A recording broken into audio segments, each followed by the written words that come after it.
Assalamualaikum warahmatullahi wabarakatuh. Saya Nur Sabrina binti Muhammad Dizarawi, memegang nombor matrik BB21110789 di bawah program pengurusan kewangan dan perbankan. Jadi di video ini saya dan ahli kumpulan saya akan membentangkan tajuk kesan perbuatan rasuah terhadap diri, keluarga, masyarakat dan juga negara. Dalam dunia yang dilingkari kemajuan sains dan teknologi ini, sudah terang lagi bersuluh bahawa di Malaysia kini perbuatan rasuah telah menjadi bebas serta berleluasa, walaupun jenayah rasuah ini telah wujud serta menjadi buah mulut masyarakat sejak dahulu lagi. Namun semakin hari semakin menular gejala rasuah ini di negara kita, tidak kira agama, bangsa, kaum maupun golongan tua atau muda. Rasuah merupakan satu jenayah yang melibatkan perbuatan menerima atau memberi sesuatu suapan demi mendapatkan upah atau bonus, atau lebih dikenali untuk kepentingan diri sendiri, serta ia turut mendorong sesiapa sahaja untuk melakukan sesuatu perkara atau tindakan yang berkaitan dengan bidang tugas rasmi seseorang melalui pengkhianatan tanpa rasa bersalah. Malah ia turut diberi upah ke atas tindakan yang tidak jujur serta tidak amanah tersebut, walaupun tahu akibat yang bakal ditanggungnya nanti. Pada waktu yang sama, perlu diketahui bahawa amalan rasuah ini adalah tindakan yang menyalahi undang-undang kerana ia melambangkan penyalahgunaan kuasa serta jalan mudah bagi seseorang untuk mendapatkan keuntungan pada dirinya sendiri. Disebabkan perkara sebeginilah, amalan rasuah ini perlu dibanteraskan sehabis baik agar tidak menjadi amalan kebiasaan di masyarakat Malaysia. Walau bagaimanapun, amalan rasuah ini akan tetap terjadi sekiranya ada pihak atau golongan yang sanggup memberi serta menerima perbuatan rasuah ini tanpa memikirkan negara yang lebih maju di masa hadapan. Oleh itu, terdapat banyak kesan perbuatan rasuah terhadap diri, keluarga, masyarakat dan juga negara sekiranya amalan ini diabaikan atau tidak dihapuskan secara baik. Hai, saya Namfa, merupakan pelajar tahun 1 UMS, nombor matrik BB21110177. Hari ini saya akan membentangkan beberapa kesan rasuah terhadap diri sendiri. Dasawarsa dalam menempuh arus modernasi yang menejah watan tanpa diundang. Kesan rasuah terhadap individu yang melakukan rasuah ialah akan dikenakan denda atau hukuman. Hal ini dikatakan demikian kerana mana-mana individu yang terlibat dengan rasuah akan dikenakan hukuman seperti dipenjara, denda atau kedua-duanya sekali. Di bawah Akta Suruhanjaya Pencegahan Rasuah Malaysia 2009. Mana-mana individu yang terlibat dengan aktiviti rasuah akan dikenakan denda sebanyak 5 kali nilai rasuah yang telah diterima atau diberi, dan individu tersebut juga akan dikenakan penjara selama tidak lebih 20 tahun. Di samping itu, kesan rasuah terhadap diri yang kedua ialah individu tersebut akan kehilangan pekerjaan. Individu yang terlibat dengan rasuah akan mengalami kesukaran untuk mencari pekerjaan yang baharu. Hal ini dikatakan demikian kerana majikan tidak mengambil pekerja yang terlibat dengan kegiatan rasuah kerana mereka menganggap perkara tersebut akan mendatangkan kesan yang negatif terhadap sebuah majikan. Kegiatan rasuah juga akan mendatangkan kesan buruk terhadap individu, iaitu berlakunya keruntuhan imej diri. Sebagai contohnya, seorang pekerja sebagai pembantu rumah suka menerima wang rasuah daripada orang lain. Hal ini kerana mereka menganggap perkara tersebut mudah untuk mendapatkan wang untuk meneruskan kehidupan mereka. Tanpa mereka sedar, perlakuan yang telah dibuat itu merupakan kegiatan rasuah. Oleh hal yang demikian, individu tersebut akan dipandang serong oleh masyarakat dan mereka juga sentiasa diejek dan dihina oleh masyarakat sekeliling. Kesannya, hal yang telah dilakukan tersebut dapat memalukan diri sendiri.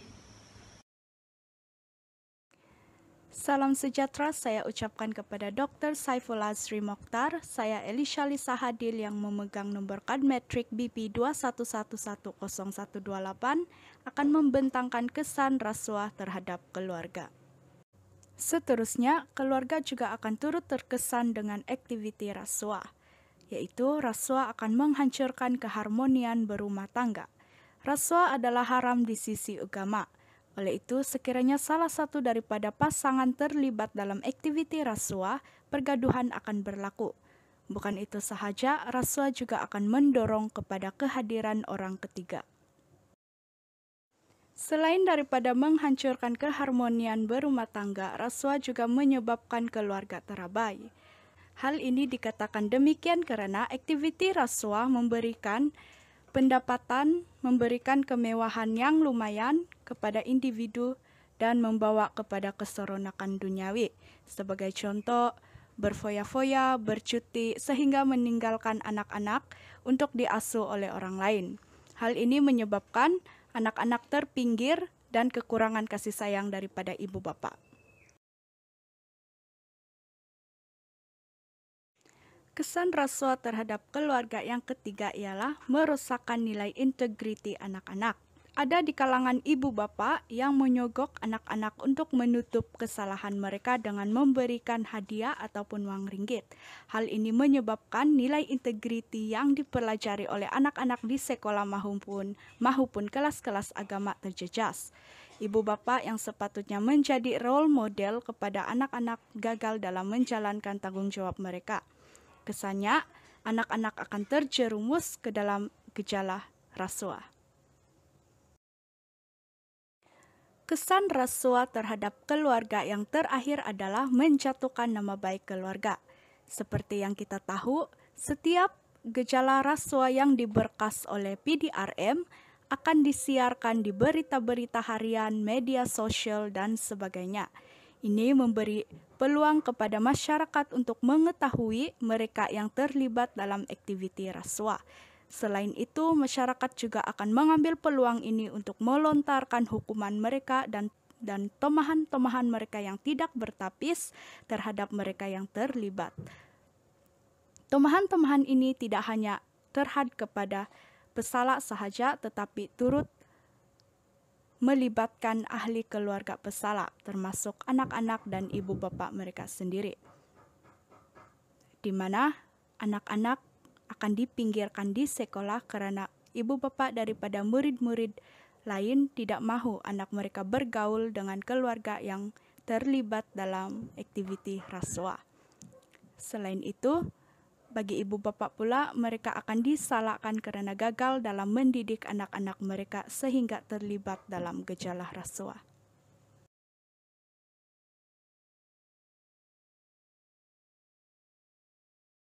Itu sahaja daripada saya. Sekian dan terima kasih.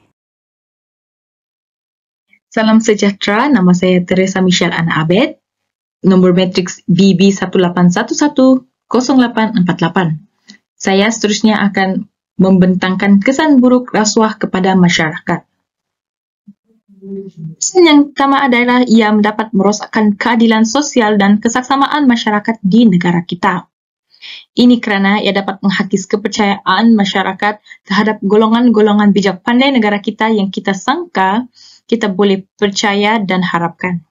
Selain itu, gejala rasuah ini juga akan beri kesan yang teruk kepada taraf kemiskinan rakyat dan akibat daripada rasuah, kualiti hidup rakyat juga akan berlakunya inflasi dan ini akan mempengaruhi golongan kurang berkemampuan kerana peningkatan harga barang justru mereka akan mengalami kesukaran untuk membeli makanan dan barangan keperluan hidup. Hal ini secara tidak sedar akan menjauhkan lagi jurang antara golongan miskin dan juga orang kaya. Lazimnya, golongan yang kaya akan mempunyai sumber kewangan yang banyak, terutama sekali dalam mempengaruhi keputusan-keputusan yang dilakukan oleh kerajaan, lalu membolehkan mereka memperoleh lebih banyak keuntungan dan peluang berbanding golongan yang kurang dari segi kewangan dan lebih layak, walaupun asalnya mereka tidak layak mendapatkannya. Rasuah ini umpama sebuah jambatan untuk mereka menggaut lebih banyak keistimewaan dan menambah kekayaan mereka. Keadaan ini menyebabkan timbulnya ketidakadilan sosial yang akhirnya akan menjejas integrasi nasional negara kita.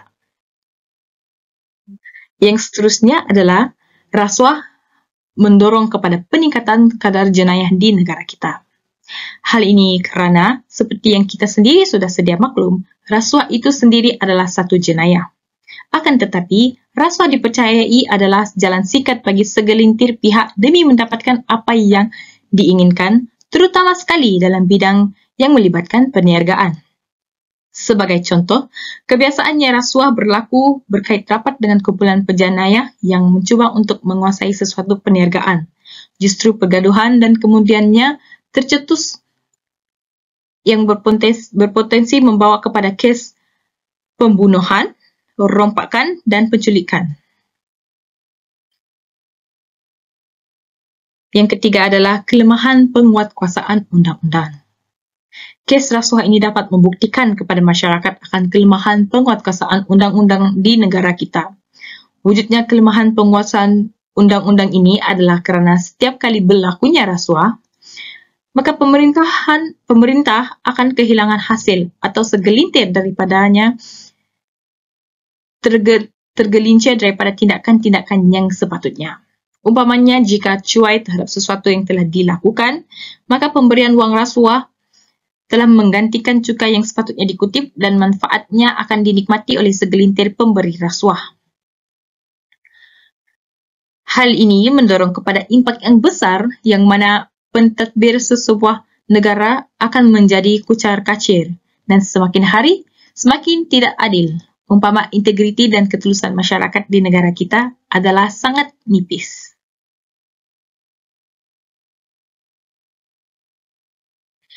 Yang seterusnya adalah hilangnya amanah seorang individu dalam sesuatu urusan. Kegiatan rasuah ini hanya akan menghakis kepercayaan orang awam terhadap golongan cerdik pandai negara kita yang kita harapkan boleh membawa pentadbiran yang bagus kepada masyarakat dan juga negara kita.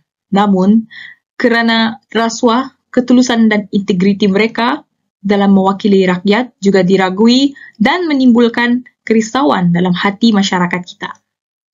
Di samping itu, gejala rasuah ini turut akan memburukkan lagi taraf kemiskinan rakyat kerana sumber-sumber yang telah ditetapkan bagi tujuan membantu golongan kurang mampu atau miskin telah diseleweng oleh pihak yang kurang bertanggungjawab.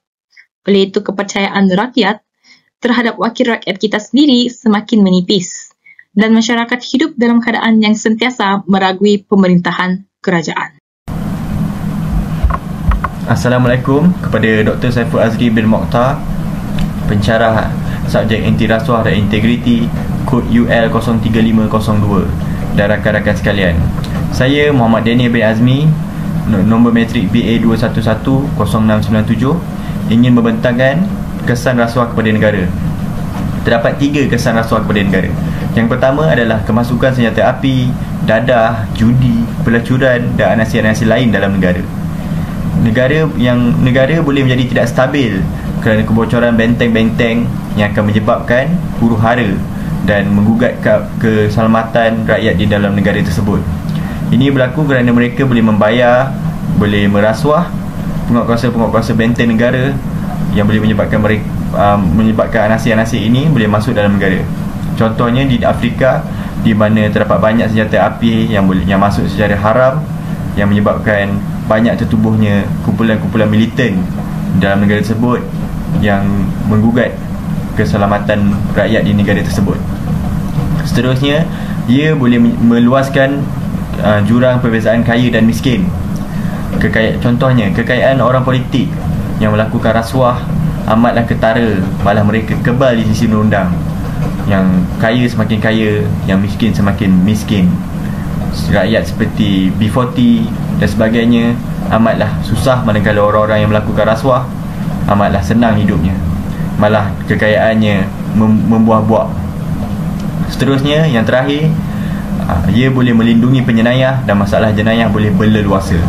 Ini kerana penyenayah boleh membayar penguatkuasa undang-undang dan boleh melakukan jenayah dengan bayaran tersebut, dengan rasuah tersebut, dengan sesuka hatinya. Malah mereka semakin ligat melakukan jenayah dan menggugat keamanan negara juga. Terdapat banyak rakyat-rakyat negara yang boleh menyertai kumpulan ini kerana mereka lihat kumpulan ini seperti kebal di sisi undang. Ini berlaku kerana integriti orang-orang penguatkuasa yang menerima rasuah daripada mereka ini, yang menyebabkan mereka buta dengan duit yang diterima, malah membenarkan jenayah-jenayah itu dilakukan di bawah pengawasan mereka. Penyenayah boleh bebas melakukan jenayah kerana mereka telah membayar rasuah untuk melepaskan diri daripada undang-undang. Okey, itu sahaja daripada saya. Untuk seterusnya, saya akan serahkan kepada kawan saya. Sekian, terima kasih.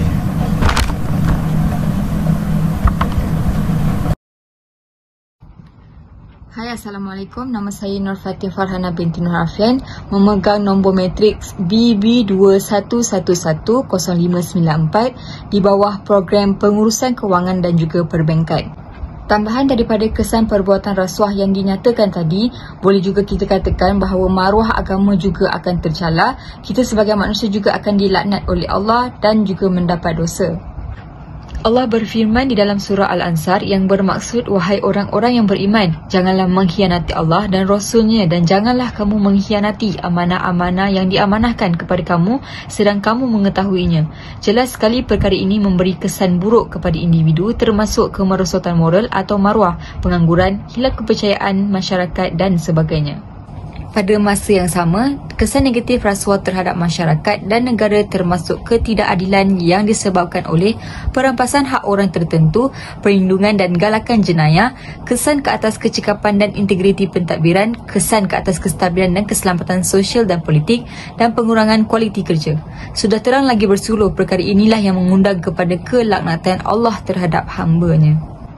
Seterusnya, kesan rasuah terhadap agama ialah berdosa. Allah sudah berfirman dalam surah Al-Baqarah ayat 168 yang membawa maksud, wahai manusia, makanlah makanan daripada apa yang ada di bumi yang halal lagi baik, dan janganlah kamu mengikut jejak langkah syaitan. Sesungguhnya syaitan ialah musuh nyata bagi kamu. Rasuah adalah satu pembaziran. Seseorang diberi alasan tertentu supaya mereka dapat memperoleh, menyelesaikan dan mempercepatkan apa yang mereka perlukan dalam konteks bayaran, pinjaman, gaji, saraan berharga atau manfaat harta atau harta lain dalam apa jua bentuk, tidak kira sama ada wang boleh digerakkan. Perkara ini tidak dapat memberikan keadilan kepada mereka yang sepatutnya mendapatkan perkara yang sepatutnya mereka dapat. Oleh itu, ianya dikira berdosa. Tambahan pula, kesan daripada rasuah dalam konteks agama ialah mencemarkan nama baik agama. Saya percaya bukan hanya agama Islam saja, malah semua agama akan merasakan perkara yang sama jika berlakunya rasuah terhadap agama mereka. Hal ini kerana setiap perkara yang dilakukan oleh seseorang akan membawa identitinya sendiri, keluarga dan yang majoriti di dunia lupa adalah membawa bersama nama agama. Hal ini kerana ini memberi refleksi kepada agama tentang apa yang telah dilakukan oleh kita. Jelas sekali bukan sahaja agama Islam memandang hal ini sebagai sesuatu yang buruk, malahan agama Kristian juga, kerana mereka berpendapat bahawa golongan yang terlibat dengan rasuah boleh menimbulkan keburukan dan kemurkaan Tuhan. Assalamualaikum dan hai. Nama diberi Malil Umi Syahidah binti Malil Zaman, memegang nombor metrik BB21110761. Saya di bawah program pengurusan kewangan dan perbankan dari Fakulti Perniagaan, Ekonomi dan Perakaunan. Setelah meneliti dan mengolah sehingga ke akar umbi betapa banyak dan buruknya kesan perbuatan rasuah ini jika tidak dibasmi atau dihapuskan dalam diri individu atau masyarakat yang terlampau mengejarkan pangkat dengan cara yang mudah. Hal ini kerana rasuah merupakan perbuatan yang mementingkan diri sendiri serta kaum kerabat dengan melanggar undang-undang yang dikuatkuasakan. Namun begitu, untuk menghindari masalah rasuah di negara kita, tidak seyogianya kita meletak di atas pundak kerajaan sahaja. Sehubungan itu, semua pihak mestilah bersinergi tanpa mengenal warna kulit, darjat serta kaum kerabat. Bak kata pepatah, ibarat bukit sama didaki, gelorah sama dituruni untuk menghindari masalah ini sehingga ke akar umbi. Sehubungan itu, pihak Suruhanjaya Pencegahan Rasuah Malaysia boleh melakukan poster, ceramah atau lain-lain untuk mewujudkan fikiran yang positif dalam diri masyarakat luar. Sebagai penutup, kata pemanis bicara, bulan semakin terang, bayan kian jelas bahawa ibu bapa amat penting dalam memainkan peranan untuk memberi didikan agama terhadap anak-anak dari kecil lagi. Dengan ini, demi melahirkan negara berdaya saing, keberkesanan dan kecekapan dalam usaha pencegahan rasuah. Oleh itu, semua pihak mestilah mempunyai semangat setinggi-tinggi Gunung Everest, seluas banjaran Himalaya, sedalam jurang Mariana dalam meneliti kesan ini terus membara. Kerana sesal dahulu pendapatan, sesal kemudian tiada gunanya. Sekian daripada kumpulan 8. Assalamualaikum dan terima kasih kerana sudi menonton.